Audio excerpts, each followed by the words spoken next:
A flight attendant stops a black couple from sitting in first class, telling them they can't afford it. What she doesn't know?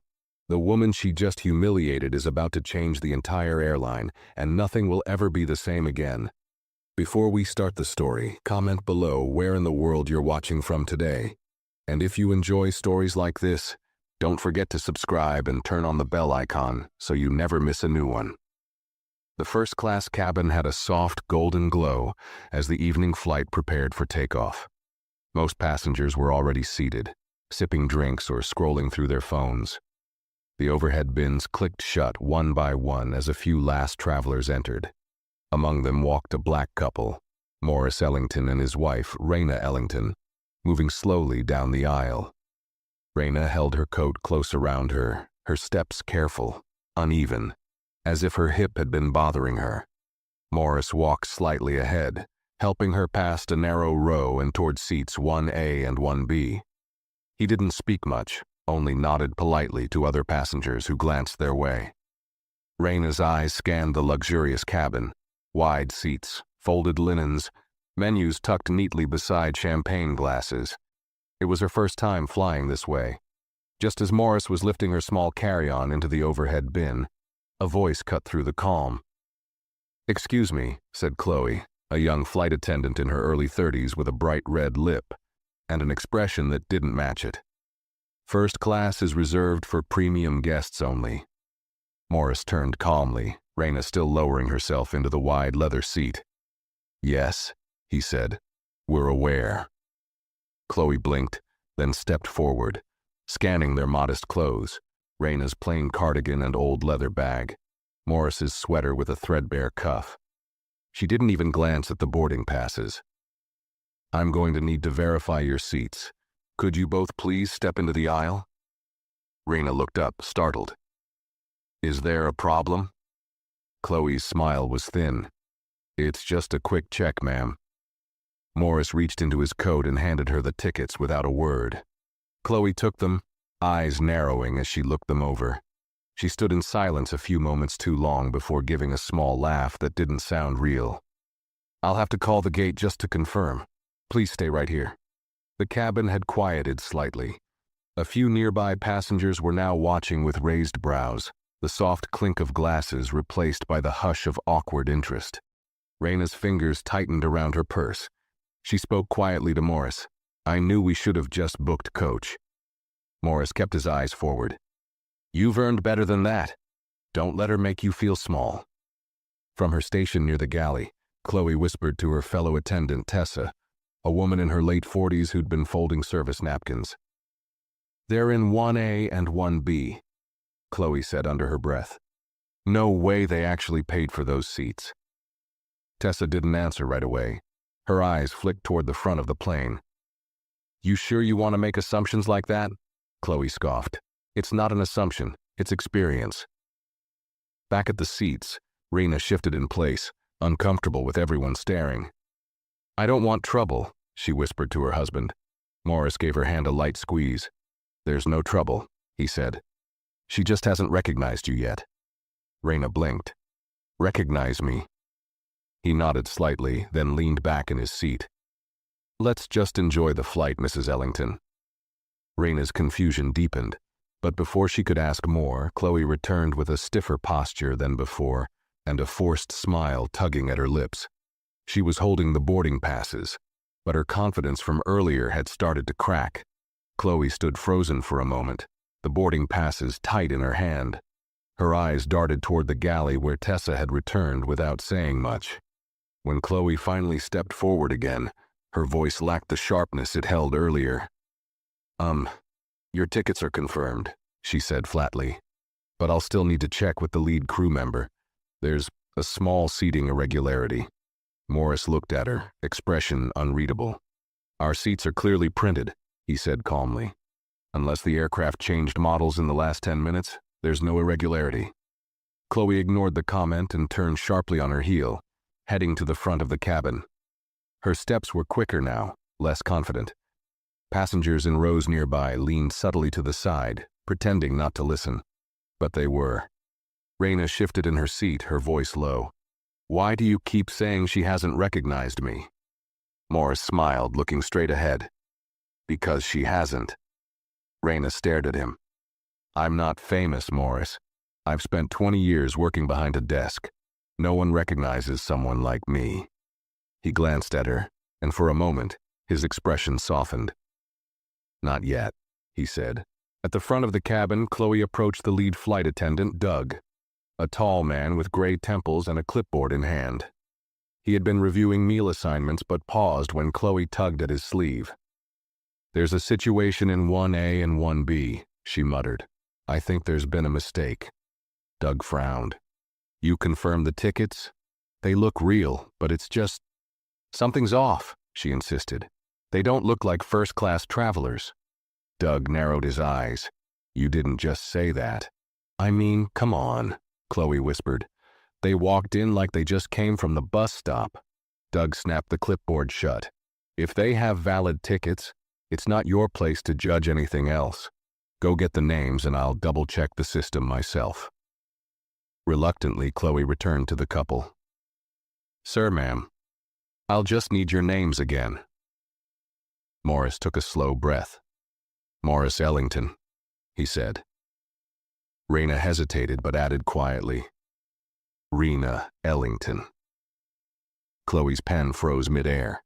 She didn't speak, but her eyes flicked between the two of them, thoughts scrambling behind her stare.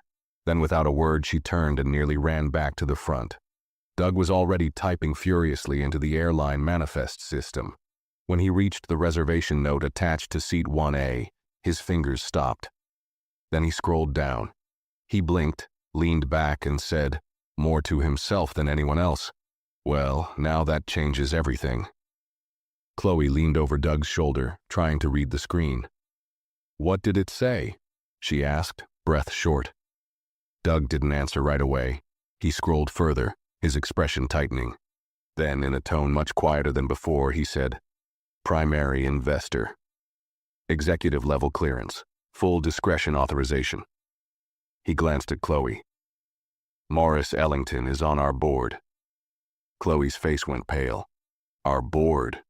Like corporate board? Doug nodded slowly. He's not just a passenger. He's one of the people who approves our salaries. Chloe stepped back, her mouth slightly open. I didn't know. Did you treat him with respect? Doug asked, though the way he looked at her made it clear he already knew the answer. Chloe didn't respond. Back in the cabin, Raina had opened the window shade, watching raindrops streak sideways across the glass. Her voice was low. Are you going to tell me what's going on? Morris smiled, but this time it didn't reach his eyes. I told you before. You earned this. You think no one notices, but they do. You've worked twice as hard as the ones with the fancy titles. You never asked for credit, never demanded a thing. But this cabin, this moment, it belongs to you.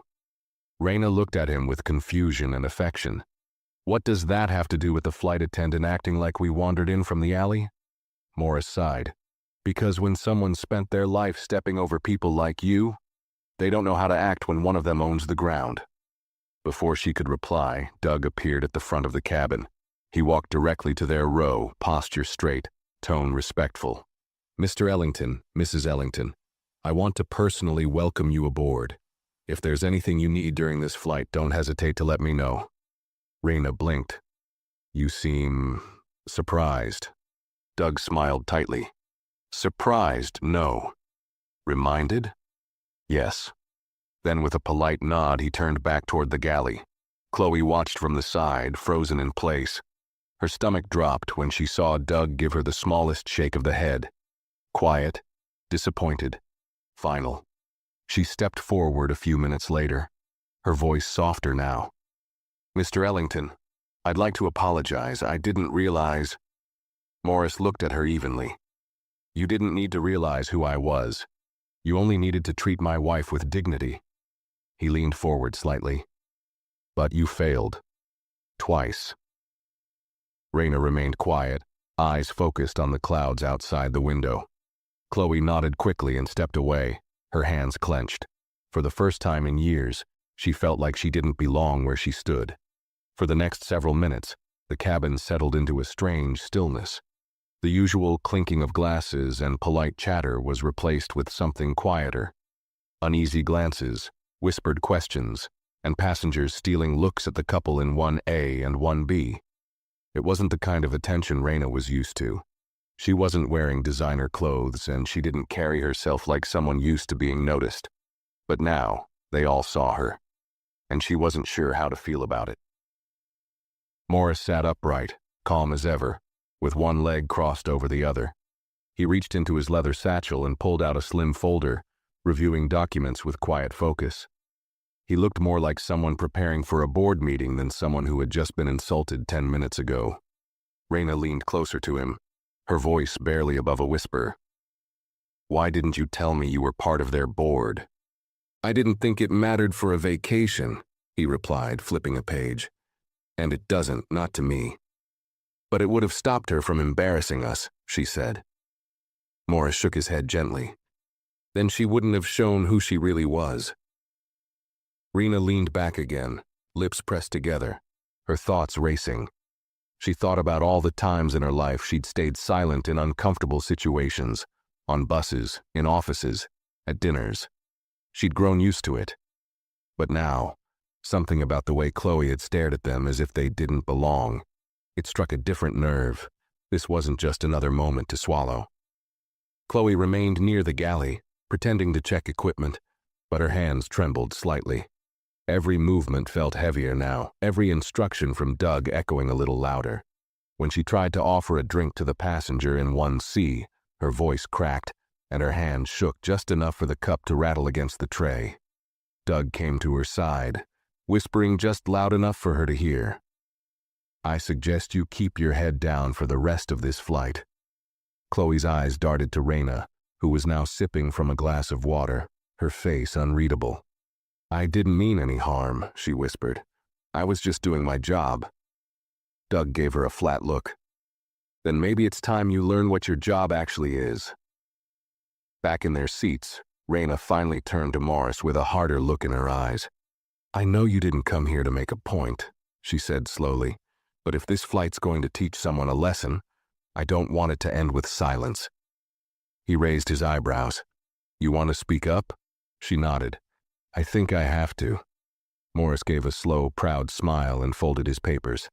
"Then say what you need to say. I'll be right here." Just as Raina reached to press the call button above her, a loud chime echoed through the cabin. The captain's voice crackled through the speaker. "Ladies and gentlemen, please remain seated. We're currently experiencing a minor delay due to a message from corporate. We appreciate your patience." A ripple moved through the passengers, confusion blooming across several faces. Raina glanced at Morris, who sat back and laced his fingers. He didn't look concerned. He looked prepared, and that was when she realized. The flight delay had nothing to do with weather, weight balance, or paperwork. It had everything to do with her husband. The chime faded, but the tension it left behind hung heavily in the cabin. People began whispering. Some craned their necks toward the front, trying to catch a glimpse of the cockpit door. Others stared curiously at Morris and Raina, as if finally understanding that something larger was unfolding beyond just a seating disagreement. Raina shifted in her seat, her hand resting on her lap clenched tighter than before. She looked over at Morris, whose eyes were still calmly focused ahead. "What exactly did you do?" she asked, her voice steady but edged with unease. Morris didn't answer right away. He adjusted his cuff and said, "I made a call." Not out of anger, just protocol. "Protocol?" she echoed. He gave a small nod. "If a board member is disrespected, the airline has a chain of action they're required to follow. I activated it." Raina's breath caught. "You mean this delay, this announcement, that's because of you?" "It's because of her," he corrected gently, tilting his head toward the galley where Chloe stood motionless, pretending to read a checklist that hadn't changed in 20 minutes. Meanwhile, at the very front of the plane, a discreet buzz sounded from the cockpit. Doug answered the interphone, his tone quiet and formal. After a few tense exchanges, he hung up and exhaled slowly. He turned to Chloe and said, "They want a full statement from you." Now, while we're still on the ground. Chloe blinked. Statement? About what? About your interaction with passengers in 1A and 1B, Doug said plainly. And it's being recorded.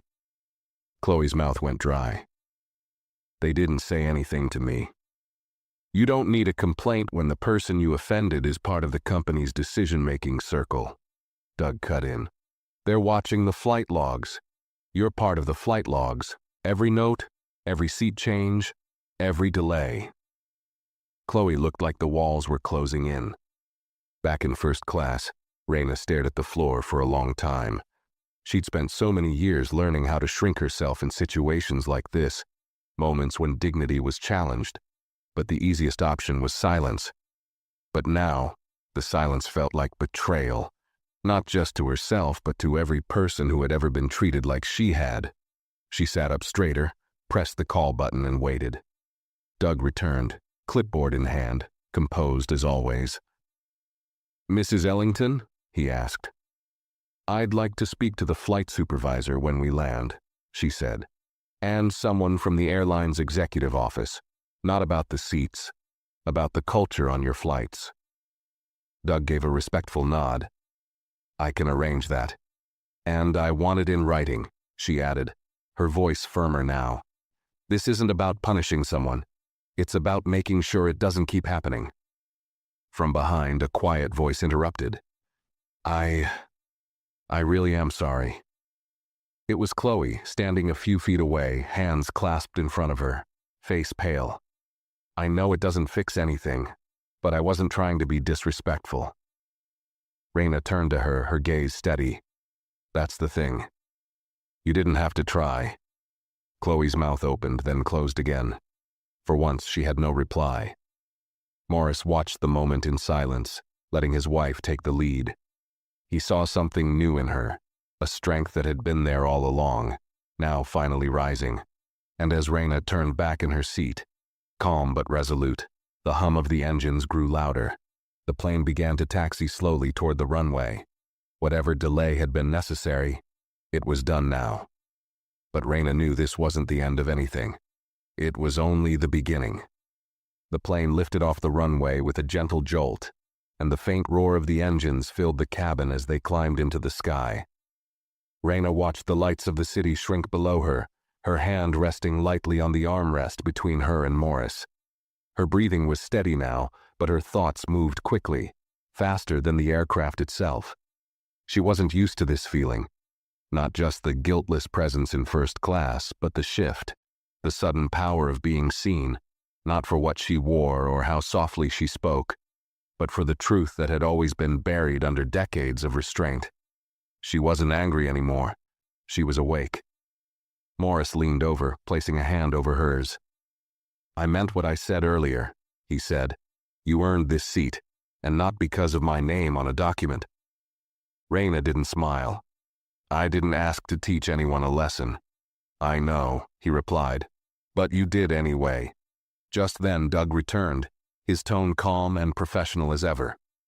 Mr. and Mrs. Ellington, he began, just to inform you, the airline's executive liaison has requested to speak with you upon arrival.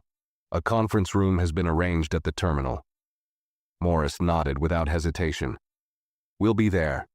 Doug paused. Also, a message was sent directly from the CEO's office. They've reviewed the real-time report and would like to offer a formal apology, both to you, Mrs. Ellington, and to Mr. Ellington in his capacity as a board member. Raina raised her eyebrows slightly. They reviewed it that fast? Doug gave a small nod. It was flagged as urgent. The level of clearance tied to your profile triggered a direct alert to executive leadership. Everything's been monitored since the moment your names were entered into the manifest. Raina glanced at Morris. You didn't tell me all this would happen. I didn't expect it to, he replied. But I knew it could. Doug continued. A formal memo will also be issued across internal staff channels regarding respectful conduct and ticket verification procedures. Raina let the words sink in. It was satisfying, somewhat, but also sad, that it had to come to this, that human dignity required official memos and corporate intervention. She nodded slowly. Thank you, Doug. That will be helpful. Doug bowed his head respectfully and moved on, continuing his rounds through the cabin. From a few rows back, passengers who had quietly watched the earlier exchange now avoided eye contact. One man leaned toward his wife and whispered, "They're not just passengers, are they?" His wife shook her head. "Number. And I think she's the one they'll remember when this flight ends." Meanwhile, Chloe remained near the galley, wiping down surfaces that were already clean. Her chest felt tight, as if her uniform itself had shrunk. Tessa approached quietly, a paper cup of water in her hand. "You okay?" she asked without much sympathy. "I made a mistake," Chloe whispered. "A stupid one." Tessa handed her the cup. "One mistake doesn't ruin you, but what you do after it, that's what matters." Chloe looked toward the front of the cabin, where Raina now sat with the quiet calm of someone who had decided, after years of silence, that she would never shrink again. Her words earlier still echoed in Chloe's mind. "You didn't have to try." Back in 1A, Raina looked out the window again, the stars peeking through the clouds. Her thoughts wandered to all the other women like her, who worked quietly, moved carefully, waited politely. Women who carried dignity like a secret, never demanding to be noticed. For once, she didn't feel invisible, and she was going to make sure that after this flight, neither would anyone else. Dinner service had begun, but the air still carried a weight that had nothing to do with altitude. Silverware clinked softly on fine china, glasses shimmered with reflections of cabin light, but conversations were hushed, hesitant. Every few minutes, someone would glance toward Raina and Morris only to look away quickly when either of them shifted. Raina sat quietly, her linen napkin resting untouched on her lap. She wasn't hungry. The flight attendant, someone new, not Chloe, had placed the meal in front of her with a polite smile and no questions asked. Morris was cutting into his food, calm and methodical, as though he were back in one of his business lounges preparing for a strategy meeting. "Are you going to eat anything?" he asked gently. She shook her head. "I don't think I can. Not yet." He didn't push. Her thoughts were tangled. It wasn't about Chloe anymore. Not really. It wasn't even about the apology or the conference room waiting for them on the ground.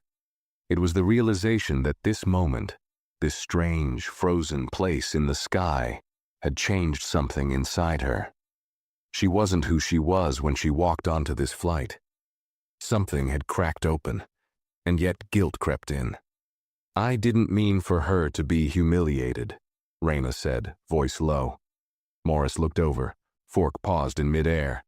"You didn't humiliate her. Her choices did that." "She looked scared," Raina continued. "Not of me, of what comes next. What happens when we land, I know what fear like that feels like. I don't want to be the reason someone else carries it." Morris set his utensils down, folded his hands.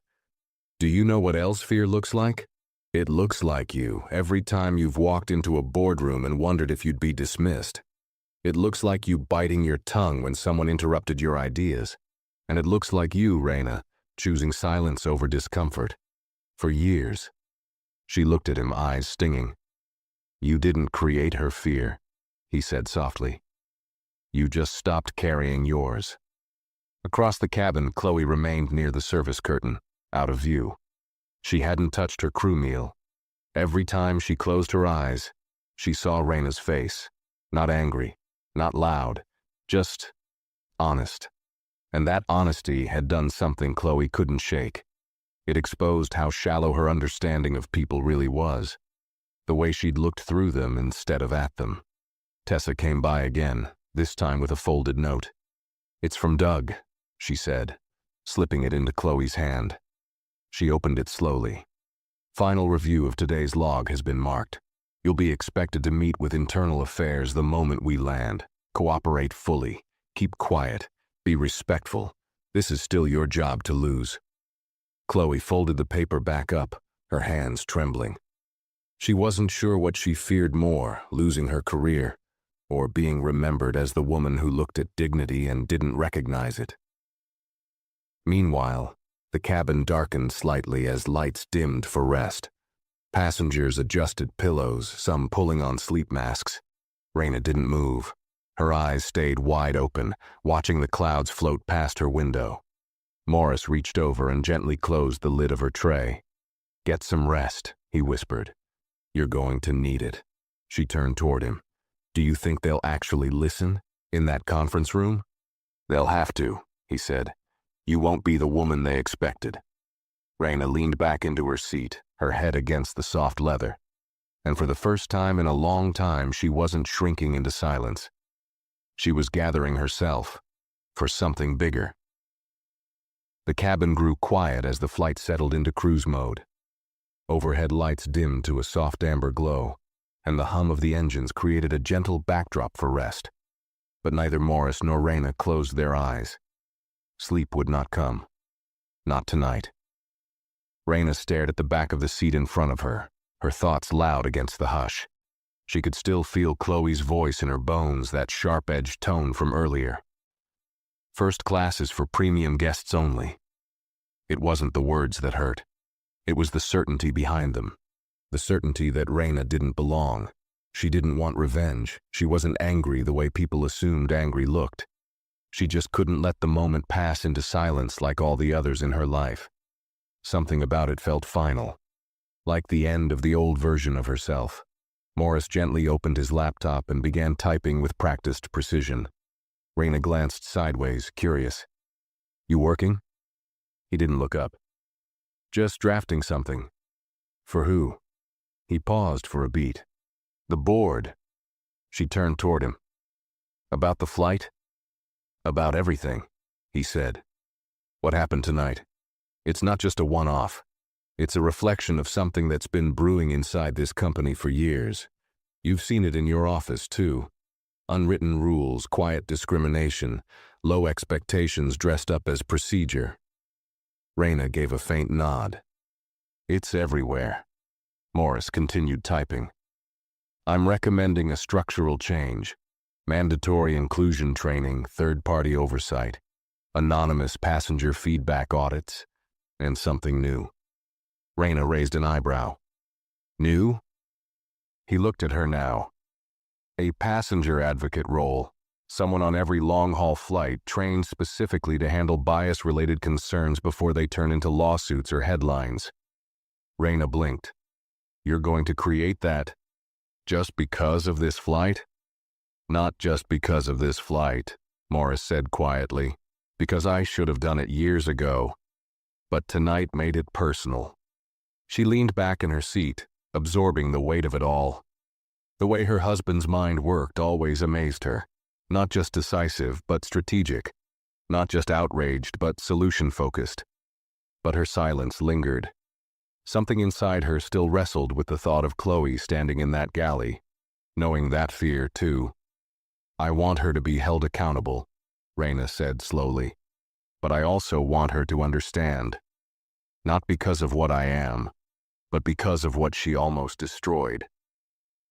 Morris closed the laptop and gave her his full attention.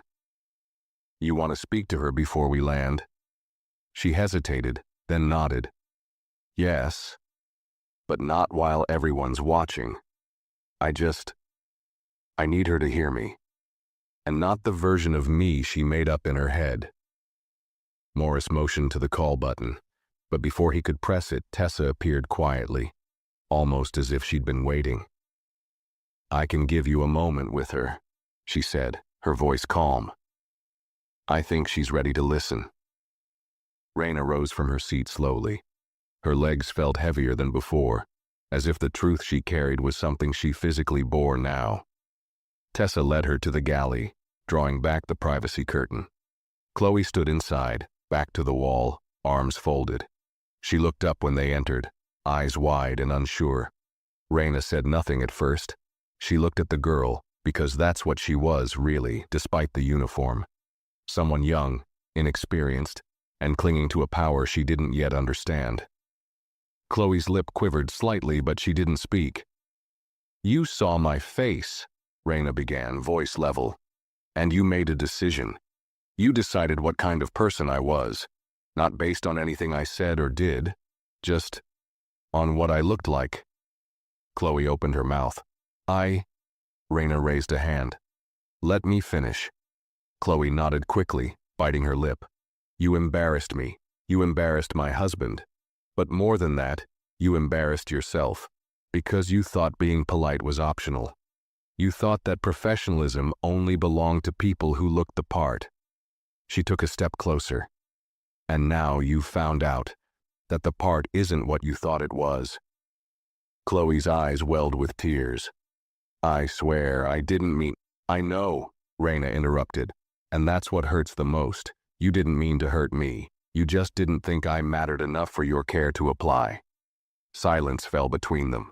The plane, the passengers, the luxury. It all faded. It was just two women standing in a narrow space, breathing in the same thin air. I'm not asking for your guilt, Raina said. I'm asking for your growth, because someday someone else will board your flight who doesn't look rich or powerful. But they might be holding on to the last shred of their pride. And what you do in that moment could either break them or let them breathe. Chloe nodded slowly, tears slipping quietly down her cheeks. I won't forget this, she whispered. I hope not, Raina said. And with that she turned, parted the curtain, and stepped back into the cabin.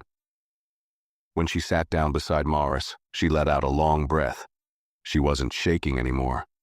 Morris reached for her hand. Did she hear you? Yes, Raina said quietly. For the first time, someone finally did. The cabin lights remained dim as the plane continued its flight through the night sky, cruising thousands of feet above ground. Most passengers were beginning to doze off, adjusting their seats and slipping into the comfort of forgettable travel. But for Raina, the moment was unforgettable. She sat still, her hands folded loosely in her lap, her breathing calm. Something inside her had shifted. The quiet strength she carried all her life, often mistaken for passivity, had finally found its voice. Not in rage, not in public spectacle, but in truth, delivered face to face, eye to eye. Morris sat beside her, his posture relaxed now, but his mind still ticking. He turned to her after a few minutes of silence. I saw you walk into that galley, but when you walked out, I swear I saw someone else. Raina smiled softly, her eyes still on the dark clouds outside. It didn't feel like I was giving a speech. It felt like I was letting go of something I didn't even know I'd been carrying. Morris nodded slowly.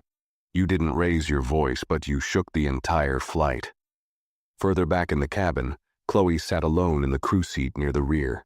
Her face was blotchy from tears, her chest heavy with emotion. Her hands trembled, still feeling the impact of Raina's words like an echo that wouldn't leave. She had served hundreds of passengers in her few years on the job. She'd prided herself on speed, efficiency, confidence, but never once had she been asked to see people. Truly see them, not for who she thought they were, but for who they were beneath the labels, the stereotypes, the assumptions. Tessa sat down beside her quietly, handing her a fresh napkin and a bottle of water. You okay? I don't know, Chloe whispered.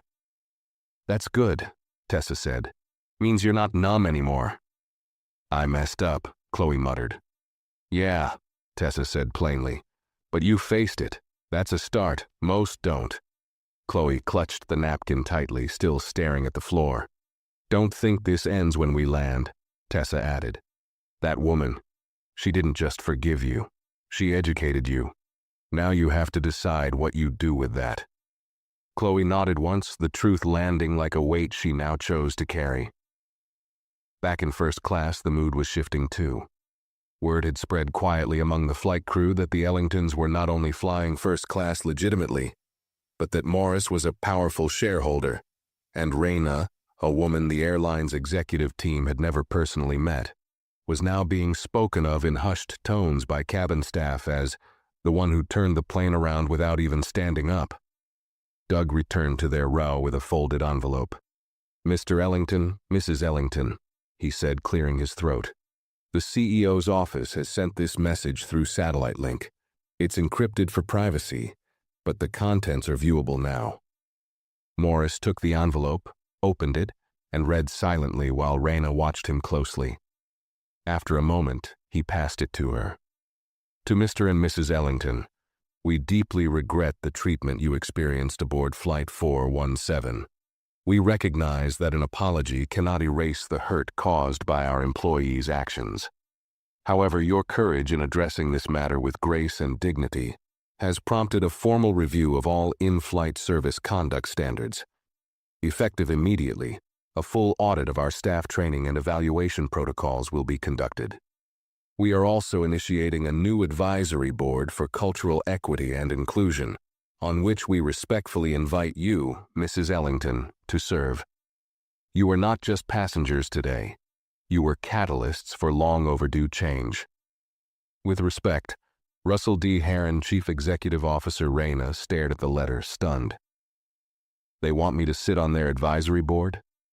Morris gave a soft smile. They've finally figured out who you are.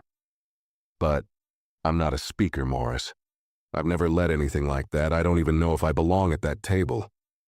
Raina, he said gently, that table is waiting for your voice. You don't need permission to belong at it. You built your place in the world a long time ago. They're just catching up. She sat quietly, rereading the last line of the letter. You were not just passengers today. You were catalysts for long overdue change. For years, she had accepted the shadows, the background roles, the polite nods and invisible labor. But here, in the center of a first-class cabin, with the moonlight slipping through the window and a plane full of passengers who had seen what dignity truly looked like, Raina knew one thing with absolute clarity. She had stopped asking for space, and now they were offering her a seat she didn't need to ask for. The hum of the engines filled the silence between them, as Raina folded the letter and placed it gently on the tray table in front of her. Her fingers rested on it for a moment, almost as if she were trying to weigh the meaning of every sentence. Around her, the world continued moving. Passengers shifted in their seats. Flight attendants moved through the aisles with soft footfalls. But inside her, something had gone still. I don't know if I'm ready, she said, her voice quiet but steady. Morris turned to her, resting an arm on the divider between their seats. No one ever is, especially the ones who actually should be at the table. Raina gave a dry laugh. I spent half my life trying not to be noticed. Now they want me advising the company. They want your insight, he said. But what they need is your experience. They don't know what it's like to be looked through. You do. You've lived it. That's exactly why your voice matters. She nodded slowly, digesting his words. Then, after a pause, she added, but it's more than just them listening to me. If I say yes, I need to make sure I'm speaking for the ones who never got past the gate. Morris's eyes softened.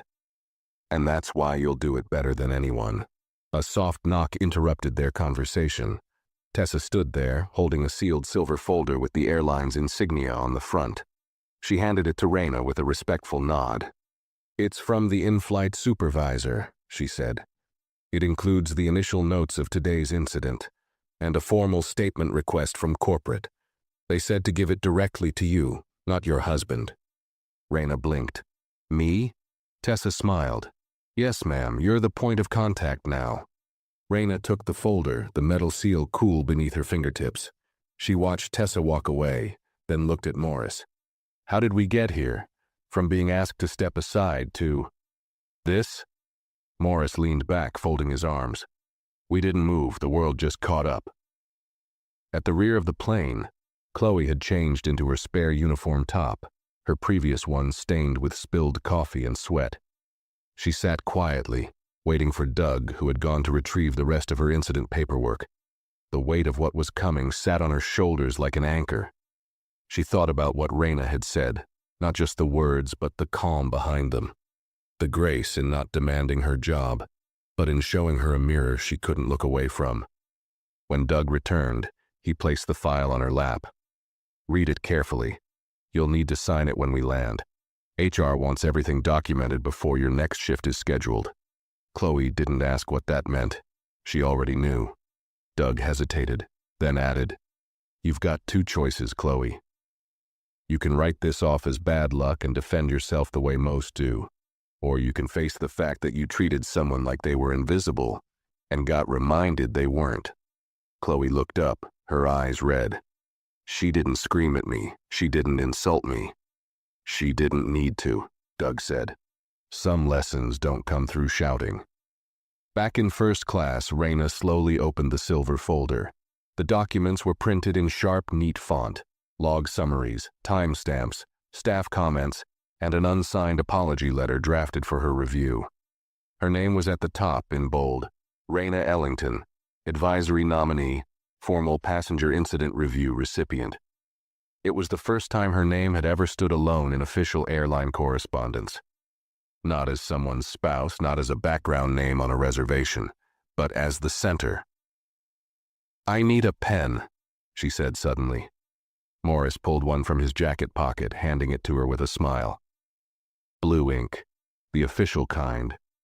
She smiled faintly, uncapping it. "Of course it is." And then, with careful strokes, she signed the bottom of the form beside the words, "Statement of Impact, to be used in training and future policy review." The moment she finished, she closed the folder and exhaled slowly. She didn't just want change anymore. She was becoming the reason for it. As the flight neared its descent, the soft chime returned to the cabin. "Ladies and gentlemen," the captain's voice came over the speaker. "We'll begin our descent into New York shortly. Please ensure your seat backs and trays are in the upright position. We thank you for flying with us today." But Raina knew this wasn't just another landing. It was an arrival into a chapter where silence had no place, and where she no longer waited for permission to be heard. The city lights sparkled below like a broken necklace of gold scattered across the darkness. As the plane descended slowly toward New York, the glow from below rose to meet the aircraft in a quiet embrace. It was nearing midnight, but the cabin was fully awake, if not in body, then in thought. Raina sat upright, seatbelt fastened, silver folder still clutched in her lap. She hadn't opened it again since signing. She didn't need to. The words were already written somewhere deeper, etched into her resolve. Across from her, Morris reached down to tuck his laptop back into his bag. For once, he wasn't watching her. He didn't need to. He knew exactly what she was thinking. "Do you remember the last time we flew together?" Raina asked quietly, eyes still fixed on the window. Morris looked over, brows raised. "Chicago, 15 years ago. You wore a green scarf you hated and we sat in the last row next to the bathroom." She chuckled. "I wasn't talking about the seats." "Oh," he asked. "I meant how I kept telling myself, don't complain, don't draw attention. Just be grateful you're going somewhere." Morris nodded slowly. "And now?" She turned to face him. "Now, I'm not asking permission to exist anymore. If my presence makes someone uncomfortable, that's not my weight to carry." Before Morris could reply, the wheels thumped gently against the runway. The plane slowed with a soft roar, and a scattered applause broke out among a few tired travelers. The lights inside brightened, washing over the cabin and making everything feel a little too real, a little too fast. As passengers unbuckled and rose, the usual shuffle began. Bags pulled from overhead bins, coats shrugged on, goodbyes mumbled to the flight crew. But no one in first class moved to stand in front of the Ellingtons. In fact, several stepped aside.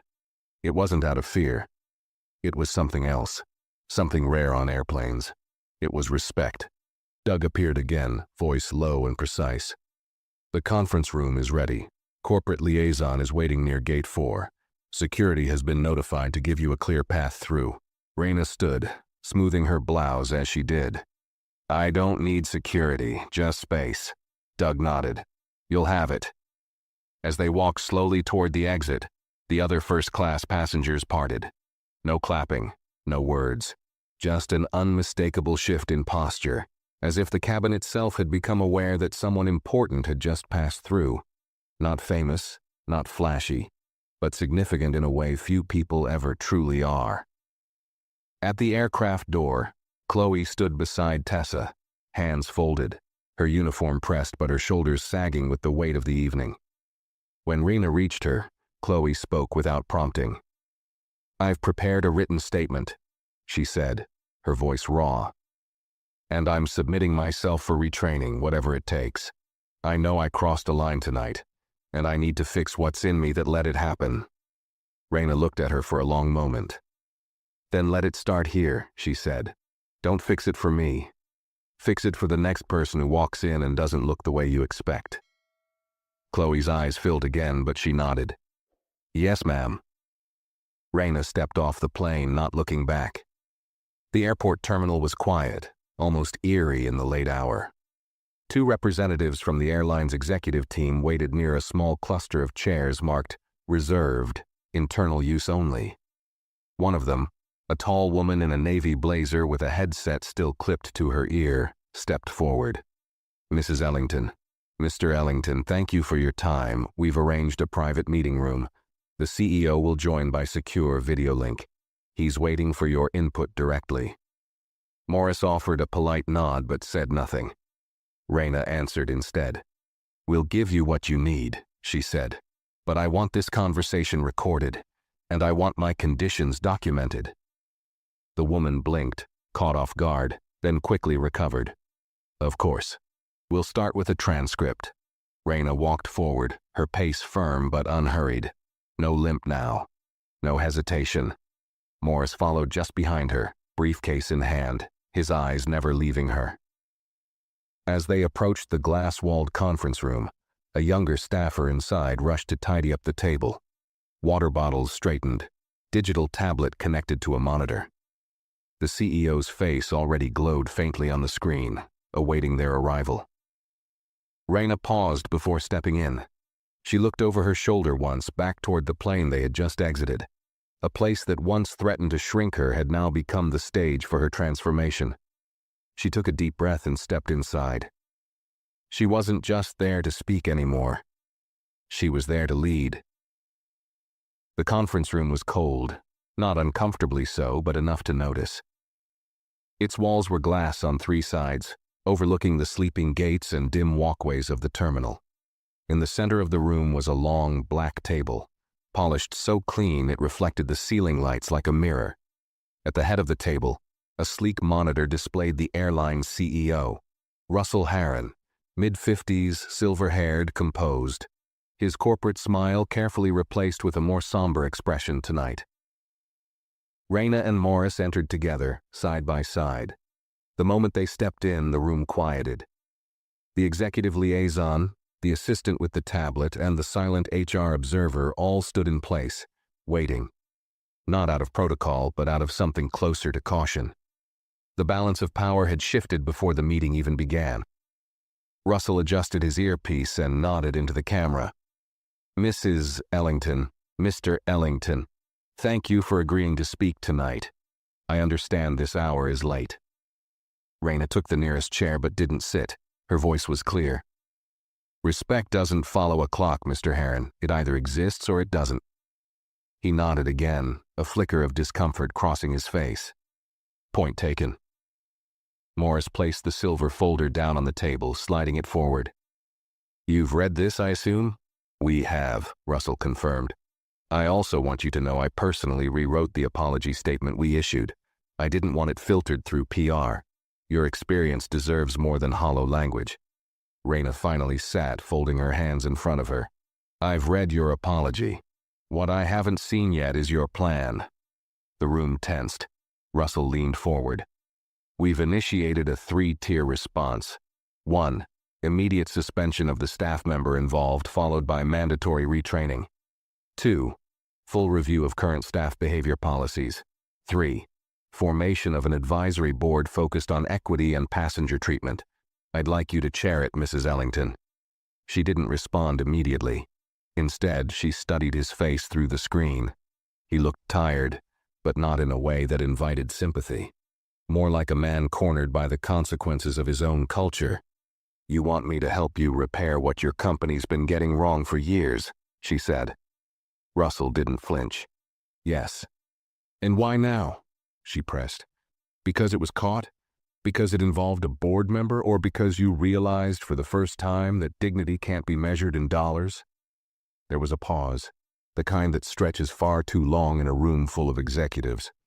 Finally, Russell spoke, his voice quieter. Because we failed, and you made it impossible to pretend we didn't. Rena glanced at Morris, then back to the monitor. Then here are my terms, she said. 1. Every in-flight staff member must undergo bias and dignity training quarterly, not yearly, not optional. 2. Anonymous passenger feedback must be reviewed by an independent third party. 3. I will accept your invitation to the advisory board, but I won't be your figurehead. I want decision-making power, Morris added, and that includes hiring audits, frontline staff diversity reports, and public transparency. Russell looked down briefly, no longer hiding the weight of what he was being asked to commit to. Then he raised his eyes again. Approved. A soft gasp escaped from the assistant with the tablet. The HR observer blinked, stunned. Rena leaned back in her chair. Good. Then I'll begin writing your policy draft tomorrow morning. Russell straightened slightly, then nodded once more. You've given us something valuable tonight, Mrs. Ellington. Thank you. She stood again, calmly, the room rising with her. No, Mr. Heron, she said softly. I didn't give it to you. I took it back. Morris stood as well, his hand resting on the back of her chair. If you follow through on this, your airline might become worth flying again. If you don't... He left the sentence unfinished. Russell understood. We will. As they exited the conference room, the hallway outside was quiet, the terminal now nearly empty. The young assistant rushed ahead to call their car, but Rena and Morris didn't follow immediately. They stopped by the long windows overlooking the tarmac. The same plane they had just flown on was being prepared for its next flight. A cleaning crew had boarded. The pilot, visible from a distance, was speaking to a technician beside the wing. Rena stared out, thoughtful. It's strange, she said. I always thought change would feel loud, like a protest, like shouting. Morris smiled faintly. Sometimes change starts with a whisper, but when it's the right whisper, it echoes. She nodded, slipping her arm through his. Let's go home. They walked down the terminal, past sleeping shops and silent gates, toward a future they had not planned, but had shaped, one choice at a time. And as they disappeared through the double doors into the quiet of the city night, the airline behind them had already begun to rewrite itself. Not because it wanted to, but because Rena Ellington made sure it had to. Outside the terminal, the cold night wrapped around them like a waiting question. Rena and Morris stepped into the back seat of the black car arranged by the airline, a quiet, sleek sedan that pulled away from the curb with barely a sound. The city lights blurred past the windows as they drove, but Rena wasn't looking out anymore. Her mind was still inside that conference room, inside that plane, inside that moment when her silence had finally cracked and let the truth spill forward. Morris sat beside her, his phone buzzing with emails, board members forwarding statements, legal teams confirming documentation, policy writers requesting input. But he silenced the device and placed it in his coat pocket. You were extraordinary, he said, breaking the long quiet. I wasn't trying to be, Rena replied. I was just tired. Tired of being quiet. Tired of pretending that being invisible was safer. Morris nodded. That kind of tired builds revolutions. She leaned her head against the window. It shouldn't take revolutions to get basic respect, Morris. We were treated like trespassers, on seats we paid for, and I keep thinking, if I didn't have your name, your connection, your title, what would have happened to me? Morris reached across the seat and took her hand. That's the question you're going to make them ask themselves every time they train someone new. The silence returned for a while, comfortable this time. The silence of a storm passing. They arrived at their brownstone just past 1 a.m., the porch light still glowing like a promise. As Rena stepped inside, she kicked off her shoes slowly, her body exhausted, but her spirit still wide awake. She made tea without speaking, poured Morris a cup, and they both sat at the small table in their kitchen, the same one where they'd argued over bills, laughed at old movies, and once decided to skip a vacation because work felt too heavy. Now, work was everywhere, and it felt lighter than it had in years. "I've been invisible most of my life," Raina said suddenly, staring into the steam of her tea. "At work, at stores, even on that flight. But tonight, when I stood in that galley, I didn't feel invisible." "You weren't," Morris said. "You were undeniable." A faint sound pinged from her phone. She picked it up and found a new email in her inbox. The subject line read, "From Chloe, thank you." Raina opened it, surprised. "Mrs. Ellington, I know I probably don't deserve your time, but I wanted to say thank you. Not just for what you said, but for how you said it. I've already enrolled in 2 equity workshops, and I'm also asking to shadow senior crew so I can learn what true professionalism looks like. I hope that someday I can make someone else feel as seen as you made me feel, even in your silence. If I get another chance in this job, I want it to mean something." Gratefully, Chloe G. Raina stared at the screen, her lips parting slightly. She didn't reply right away. She wasn't sure if she would. Some lessons had to stay with the person learning them. Some changes didn't need applause. Later that night, Morris turned off the lights, and they both lay in bed without speaking.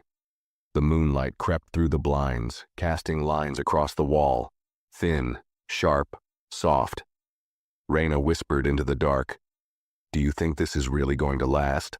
Or is it just their way of patching the problem until the noise dies down?" Morris's voice came low and steady. "It depends." "On what?" "On whether you're willing to keep being louder than the silence." She didn't answer for a while, then she said, "I don't want to be loud." "You don't have to be," he replied. "You just have to be unignorable." She let those words settle over her like a blanket. Unignorable. Not feared. Not famous. Not pitied. Just real. Whole. Seen.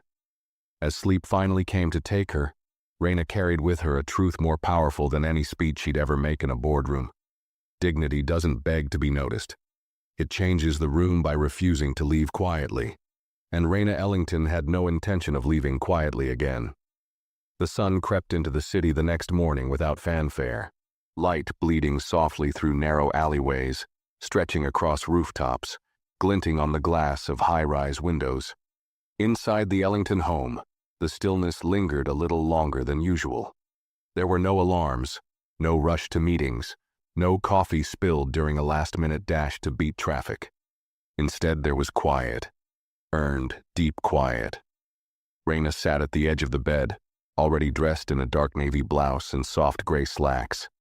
Nothing flashy, nothing loud. Just her, standing in a different version of herself. A stronger version, one that had been there all along, buried beneath decades of second-guessing. She made her way to the living room, where Morris had already set up his laptop at the dining table. A news anchor's voice played faintly from the small television nearby. And in an unprecedented step, Morning Sky Airlines has released a statement this morning outlining a sweeping set of reforms following an in-flight incident that has gained national attention. According to sources close to the board, the airline's internal policies are undergoing immediate restructuring, including quarterly staff training on bias, passenger dignity rights, and the formation of a new equity advisory board chaired by... The anchor paused slightly for emphasis. Mrs. Raina Ellington, who passengers say calmly but firmly held the crew accountable after being unfairly targeted during a cross-country flight. Her actions are being described as measured, courageous, and transformative. Morris looked up from his screen and smiled. "I guess they finally said your name out loud." Raina didn't smile. Not out of coldness, but out of clarity. "They said it because they had to," she replied. "Now I have to make sure they keep saying it for the right reasons." Her phone buzzed again. She picked it up and saw dozens of notifications, LinkedIn connection requests, email inquiries, interview invites, and a message flagged as urgent from a women's leadership council she'd applied to years ago and never heard back from. She opened it. Mrs. Ellington, we're deeply moved by your recent work and public stance on dignity and justice. We'd be honored to have you speak at our annual summit next month. Your voice has become one of rare authenticity, quiet power in a world of noise.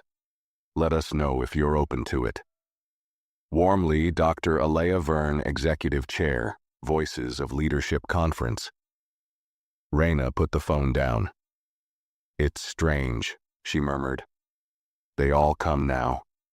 Not because I changed, but because I finally stood still long enough for them to notice.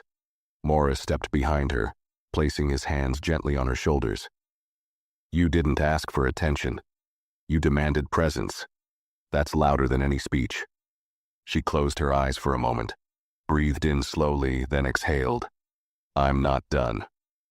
No, he said. You're just starting. The rest of the morning moved quickly. Conference calls, policy reviews, a digital onboarding session with the airline's leadership team. Raina spoke little, but when she did, they listened. Not because she raised her voice, but because she never wasted a word. By mid-afternoon, she finally sat down at her writing desk near the window, where the sunlight hit the edge of the wood. She opened a new document on her laptop and typed, Raina Ellington, Internal Memo Number 1. Subject, Dignity is not policy. It's culture. She paused, then kept typing. Every sentence was deliberate, not just instructions for change, but reminders that real reform wasn't something signed, it was something sustained. And for every person like Chloe who had judged too quickly, there were 10 more Rainas sitting quietly in waiting rooms, boarding planes, applying for jobs, holding in their dignity like a breath they were afraid to release. The document was long, and by the time she finished, her tea had gone cold beside her. But she didn't notice, not until Morris knocked lightly on the door. There's someone here to see you, he said. She looked up. Who? He hesitated. The regional director for flight operations. He asked for 10 minutes of your time. Raina closed her laptop and stood. Let's make sure he earns them. She walked slowly through the house, her steps neither fast nor forced, only certain. And with each one, the world around her adjusted, not to make room for her, but to recognize the space she had always deserved, because Raina Ellington was no longer content to be treated fairly after a mistake. She was going to change what fairness looked like before one ever happened again. The guest sat patiently in the front room, tall, well-dressed with a polished badge that read, a Kessler, Regional Flight Operations Director. He stood the moment Raina entered. His handshake was firm, but not forceful. She noticed immediately that he didn't try to lead the interaction. That was new. Mrs. Ellington, he said, thank you for taking the time to meet. I've read everything. The report, the transcript, your memo. He paused, folding his hands. Frankly, I've read it twice. Raina sat across from him in a modest armchair. No notes in front of her, no rehearsed answers. She didn't need them. And what did it say to you? She asked calmly. Kessler hesitated, then replied. It said we've built a structure where passengers only feel human if they match what we expect, where silence has become a survival skill, and where dignity has been reduced to a luxury instead of a right. She studied him for a moment. Do you believe that? Or are you here to tell me you've heard it? He didn't flinch. I believe it, and I'm not here to talk. I'm here to ask. Ask what? For your leadership, not as an advisor, but as a policy author. I want you to rewrite how we teach professionalism from the ground up, from training manuals to flight scripts to employee evaluations. We've been focused on safety, service, and speed. You made us realize we've been missing the fourth pillar, respect. Raina leaned forward slightly. You know that means rethinking your culture, not just your training. It means confronting supervisors who reward efficiency over empathy. It means letting go of people who pass reviews but fail passengers. Kessler nodded. I know. And we're ready. Raina didn't smile. She didn't soften. She simply said, then start by naming it. He blinked. Naming it? What happened to me? What happened to Chloe? What happens to people every day?